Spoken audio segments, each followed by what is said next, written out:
Olá, tudo bem? Seja bem-vindo ao canal. Eu me chamo Jorge Rocha e esse canal foi criado com a intenção de compartilhar meditações bíblicas, reflexões teológicas, devocionais, quem sabe alguns pensamentos acerca da cultura e atualidades. Evidentemente, à luz de uma cosmovisão bíblica e cristã.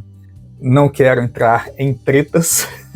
A intenção aqui é que possamos juntos, como aprendizes, discípulos de Cristo, crescermos. A palavra de Deus diz que nos orienta a crescermos no conhecimento e na graça de nosso Senhor e Salvador Jesus Cristo. E uma das poucas coisas que se multiplica quando nós dividimos é o conhecimento. E para a nossa reflexão de hoje, eu gostaria de falar a respeito de algo que está sempre diante de nós. Quando nós abrimos os nossos olhos, é a primeira coisa que vemos. Aliás, através dela é que nós vemos todas as coisas. É claro que eu estou falando a respeito da luz. E vamos fazer isso a partir de um texto que se encontra em Gênesis, capítulo 1, versículo 3 e 4. Eu estou lendo numa tradução NVT, e se você quiser acompanhar. Então Deus disse: haja luz, e houve luz.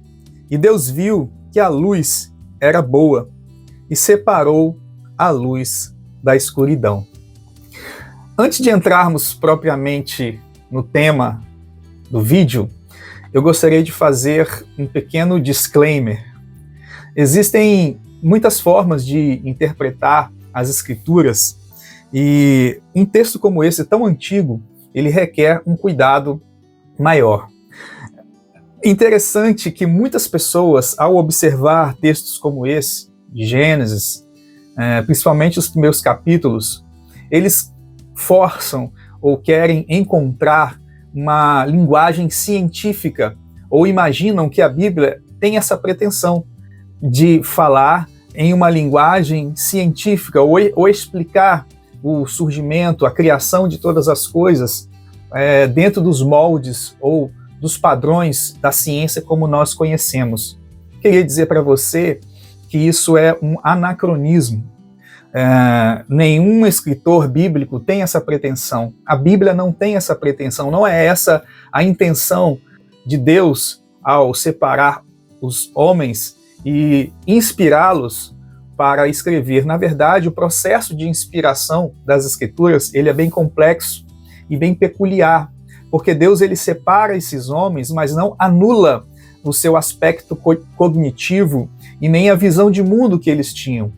Nós entendemos que os primeiros 5 livros da Bíblia, o Pentateuco, eles foram escritos por Moisés, mas Moisés ele tinha uma cultura, um conhecimento adquirido, e esse conhecimento, essa visão de mundo não foi anulado. Deus inspira para escrever a palavra de Deus, mas ele escreve dentro do seu mundo, dentro da sua visão de mundo. A princípio, esses textos, eles têm os primeiros leitores um objetivo bem definido. O povo que estava há 400 anos como escravo no Egito, desaprendendo acerca da sua própria identidade, sendo envolvido ali na cultura egípcia, na religiosidade egípcia, em tudo que isso implicava, e agora Deus levanta Moisés como um libertador daquele povo, e eles vão para o deserto em busca de uma terra, a terra prometida. Mas ao chegar nessa terra, esse povo precisa readquirir ou reaver, relembrar quem eles eram. E esses textos são escritos nada mais, nada menos do que para reafirmar que aquele povo eles tinham um Deus, e que existia um Deus criador, e não um panteão das divindades egípcias, a qual muitos deles já nasceram ouvindo sobre. Bom, feito esse disclaimer, e partindo desse pressuposto, vamos olhar para o texto, e eu acho interessantíssimo quando a Bíblia diz essa palavra criativa de Deus: haja luz. E ali ele inaugura o espaço-tempo e também a revelação. Antes de qualquer sol, antes de qualquer estrela, antes de qualquer planeta, antes de qualquer galáxia, Deus ele cria a luz. E ele não somente cria a luz, mas o texto diz que ele continua com umas palavras a respeito da sua criação, ele diz que a luz é boa. E como não seria boa se o Criador é o próprio autor e a fonte de toda a luz? Deus é a fonte de toda luz. Eu tenho aqui, separei aqui em minhas mãos, um livro do meu filho. Ele casou e deixou ali, eu peguei, já capturei, não sei se ele vai querer de volta. O nome desse livro, Astrofísica para Apressados. Foi escrito por Neil deGrasse Tyson. Ele é um astrofísico e apresentador de uma série chamada Cosmos. Na verdade, essa série é uma releitura, porque o apresentador original era Carl Sagan, e eu confesso que eu achava até mais legal, né, com o Carl Sagan. E Neil deGrasse Tyson, ele escreve esse livrinho aqui, bem fininho, justamente para que nós pudéssemos ter uma ideia de como pensa um cientista a respeito de vários assuntos. Jamais eu teria capacidade, com o conhecimento que tenho, de ler um calhamaço de astrofísica. Não tenho capacidade, não tenho, talvez, tempo, né? Não tem como, mas ele deixa essa obra para a gente poder ter uma noção de como pensa um astrofísico. E lá pelas tantas, ele escreve um capítulo chamado Faça-se a Luz. Aí eu achei interessante. Eu quero ler o que esse cara tá pensando a respeito da luz. E nesse capítulo, ele vai dizer que a luz, ela é a mensageira do cosmos, ela é a verdadeira mensageira do universo, e que sem a luz, nossos telescópios nos dariam apenas respostas vazias, mas através da radiação eletromagnética ou da radiação cósmica, é como ele resolveu chamar a luz, nós podemos ver coisas que já nem existem mais. Nossos telescópios captam brilho de estrelas que já morreram, que já desapareceram, que já acabaram. Isso é muito interessante. Tem uma parte aqui que ele diz, olha, não é possível inventar esse tipo de coisa. Por que isso deveria ser interessante? O universo era opaco até 380 mil anos depois do Big Bang. Essa é a ideia e a visão dele, né? Então você não poderia ter testemunhado matéria ganhando forma, mesmo se estivesse sentado no meio da primeira fileira. Não poderia ter visto o aglomerado de galáxias e os vazios onde começaram a se formar. Antes que qualquer um pudesse ver algo que merecesse ser visto, os fótons tinham de viajar pelo universo, desimpedidos como mensageiros dessa informação. Eu acho interessante quando a Bíblia diz que, no princípio, a Terra era sem forma e vazia. E Deus, então, ele organiza esses elementos. Do caos, ele cria a ordem, né? É o que o texto está dizendo na linguagem de Gênesis, lembrando que não é uma linguagem científica, mas literária.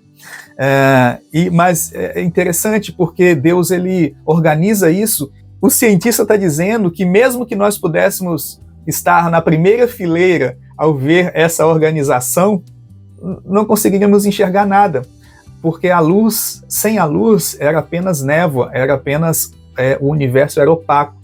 Mas a palavra de Deus diz que o haja luz, ele inaugura esse espaço-tempo como nós conhecemos. Outro ponto que eu achei interessante aqui na leitura do Tyson, né, é a sua perspectiva cósmica. Ele diz, olha, a perspectiva cósmica vem das fronteiras da ciência, mas isso não diz respeito apenas ao cientista, ela pertence a todos nós. A perspectiva cósmica é humilde, a perspectiva cósmica é espiritual. Um ateu falando isso, né? Até mesmo redentora. A perspectiva cósmica permite que compreendamos no mesmo pensamento o grande e o pequeno. A perspectiva cósmica abre a nossa mente a ideias extraordinárias, mas não a deixa tão aberta a ponto de nosso cérebro escapar, tornando-os suscetíveis a acreditar em qualquer coisa que nos digam. A perspectiva cósmica abre os nossos olhos para o universo como um berço benevolente, concebido para gerar a vida, mas como um lugar frio, solitário e perigoso, nos obrigando a reavaliar o valor de todos os humanos, um para o outro. A perspectiva cósmica mostra a Terra como algo minúsculo, mas um minúsculo precioso, e no momento é o único lar que temos. Ele diz em sua obra que a luz ela revela, orienta, a luz conecta, palavras de um astrofísico. Eu acho que talvez essa ideia científica é uma tentativa de buscar explicações, e a gente sabe que a ciência está sempre se renovando, e isso é interessante, isso é importante.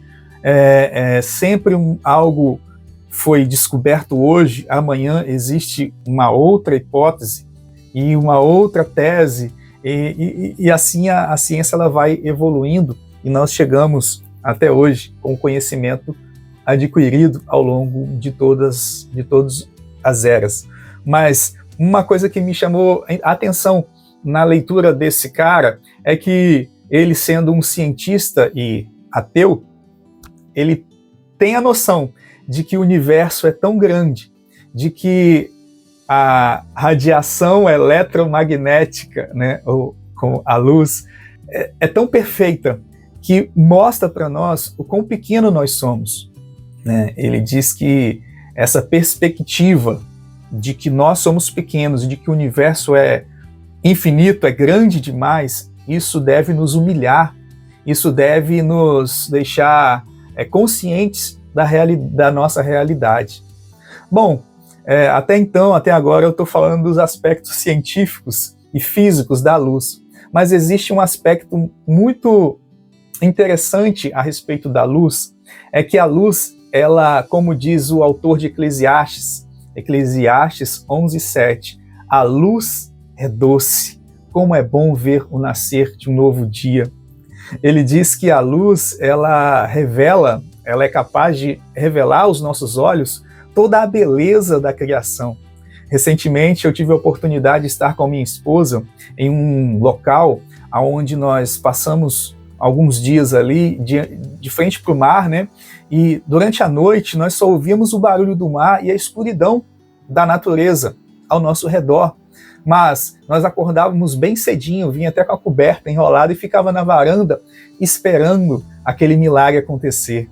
E quando o sol ia nascendo, né, as coisas iam sendo iluminadas, verdadeiramente nós podemos concordar com o escritor de Eclesiastes: a luz é doce, como é maravilhoso ver o nascer de um novo dia, e todas aquelas cores, aquele verde, aquela natureza, as flores recebendo a radiação, os raios solares, aquilo ali encheu os nossos olhos e encheu os nossos corações. É impossível se manter insensível a tanta beleza.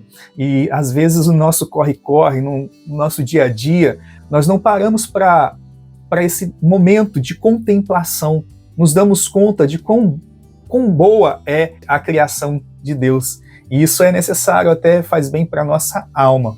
Toda essa ideia nos levou a um pensamento mais profundo ainda. Se a luz física, a radiação eletromagnética, né, ela é tão maravilhosa, ela tem essa capacidade de mexer com a nossa alma, ela tem essa capacidade de nos trazer emoções das mais variadas, iluminar o nosso caminho e nos fazer enxergar a beleza da criação. O que não dizer da luz espiritual? A luz que emana do próprio Deus, do Evangelho, a luz que vem de Deus e ilumina todos os homens. Como o salmista disse, a tua palavra é luz para os meus caminhos, lâmpada para os meus pés. essa luz, ela tem o poder não somente de iluminar, mas de curar, de transformar. Quando o Espírito Santo ilumina os nossos corações com essa luz, e nós respondemos, nós abrimos os nossos olhos espirituais, ela tem o poder de regenerar o nosso ser. Essa luz, ela tem a capacidade de transformar corações de pedra em corações de carne, sensíveis à voz do Espírito de Deus, sensíveis a tudo que está acontecendo ao nosso redor. A luz de Deus, ela é maravilhosa. Portanto, a perspectiva cósmica do astrofísico Neil deGrasse Tyson, segundo ele, humilhou ele.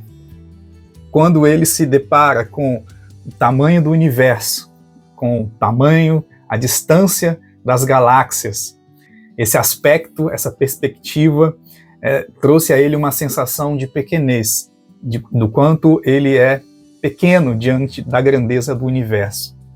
Agora, essa luz que nós estamos falando, a luz de Deus, a luz espiritual, a luz que ilumina lá dentro, nos traz uma perspectiva cósmica, espiritual, porque quando essa luz ela invade o nosso ser, nós podemos então olhar para dentro de nós e ver o nosso pecado. Mas essa luz também nos permite enxergar a grandeza do Deus Criador de todas as coisas. Isso nos constrange, isso nos humilha, mas é através dessa luz que também nós recebemos, nós somos alcançados pela graça de Deus. Respondendo com fé a essa verdade, ela tem o poder de nos transformar. Enfim, outro aspecto, e o último aspecto que eu gostaria de abordar a respeito desse texto, é que Deus ele cria a luz, chancela com as palavras de que ela é muito boa, mas ele também faz uma separação entre a luz e a escuridão. Isso não está à toa aqui. Nós precisamos todos os dias, assim como Deus fez lá no início, fazermos essa separação. Precisamos estar dispostos a fazermos essa distinção entre o que é precioso daquilo que é vil. Nós vivemos em um mundo que jaz em trevas, caído. Nós vivemos em um mundo onde a ganância, a corrupção, a maldade é o que impera. E muitas vezes nós somos como que levados por uma correnteza da nossa cultura, nos deixamos levar, e hoje nós vivemos na era das redes sociais, pessoas com tantos amigos, né, virtuais, mas solitárias. Tudo isso são obras da escuridão.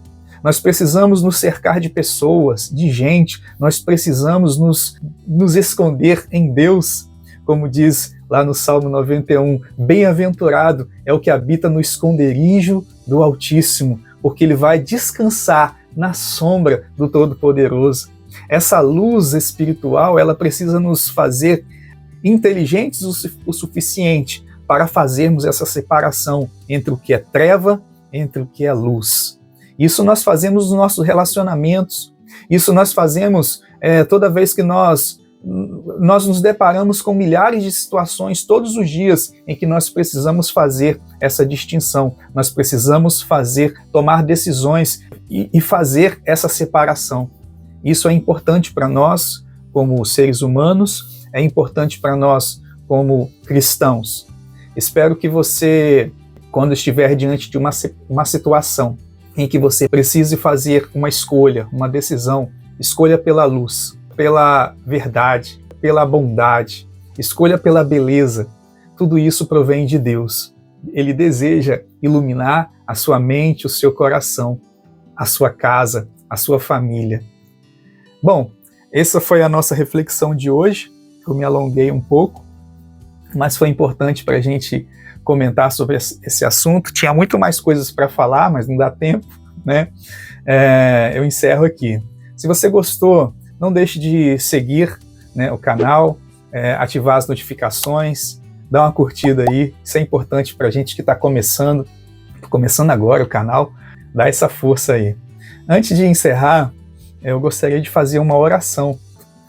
Senhor, neste momento, Pai, nós estamos diante da Tua palavra, onde nós ouvimos o Senhor dizer que a luz é boa, que essa luz possa iluminar os nossos corações, iluminar a nossa mente, iluminar os nossos pensamentos, iluminar as nossas decisões e que possamos tomar decisões acertadas todos os dias na direção da luz, na Tua direção.